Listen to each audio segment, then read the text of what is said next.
Now, point number 6. Don't accept yourself. Now, to some this may sound very much like blasphemy. They may say, well, of course you must accept yourself. It's the first thing you must do. You just accept yourself. But let's look a little more closely into the matter. First of all, what does accept mean? Well, a couple of years ago I wanted to be quite sure of this, so I consulted my old friend Dr. Johnson, on whom I find I can rely. And he defines accept, the verb accept, as to receive with approbation.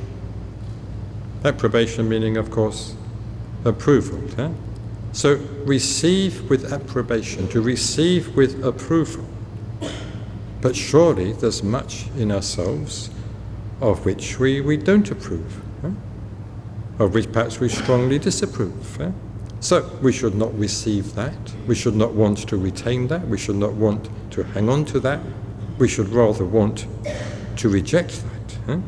So we should rather modify this rather popular statement about accepting ourselves, and we should say that, well, let us accept what is skillful of ourselves, but let us reject what is unskillful.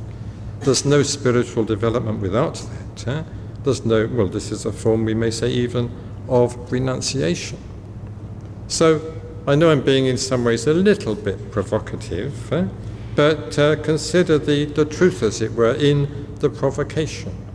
We are becoming, in the world at large, I think, in many ways, in our current culture and way of looking at things, rather self-indulgent. And I think this very general and widespread talk nowadays, especially in therapeutic circles or psychotherapeutic circles, about accepting yourself, has become rather misused, rather like the developmental model. So let's try a change. Let's have an experiment. Don't accept yourself. Well, suppose I get angry sometimes. Why should I accept that? I don't accept it. If I accept it, I'm not just going to grow in that respect. Supposing I'm mean, supposing I don't like to give or part with my money, well, I'm not going to accept that. Why should I accept it? Because I want to grow spiritually. So one shouldn't think in terms of just accepting oneself totally. That sort of acceptance is suitable only for the infant, not for anybody who's reached any degree of maturity. So don't accept yourself. You could even say don't accept your friends. I mean, don't accept what is unskillful in them. Say, well, no, I'm not going to have that. I'm not going to put up with that. You acted unskillfully, or you told a lie. You let me down. I'm not going to accept that. I'm not going to let you off the hook. Let there be no collusion. I think sometimes in friendship, I'm not saying spiritual friendship, in friendship there's a sort of mutual collusion. You let me get away with it and I'll let you get away with it. You let me get away with this, I'll let you get away with that. Sometimes I get reports of chapter meetings where order members have told their fellow chapter members, well, I think I'm going to do such and such. And it has been something a bit questionable sometimes, or at least something that ought to be looked at more closely. And sometimes other chapter members say, well, that's fine, yeah, go ahead and do it.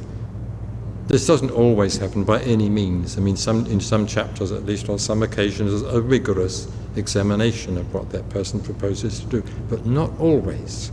Only too often the person is let off the hook. Only too often there is collusion. Because you're supposed to accept the other person, accept what they are, accept what they want to do. And, this can be a very serious misuse of the whole concept of acceptance. So accept in yourself what is skillful and reject, what is unskillful. Receive with approbation what is skillful in yourself and others, and reject what is unskillful. Reject with disapprobation.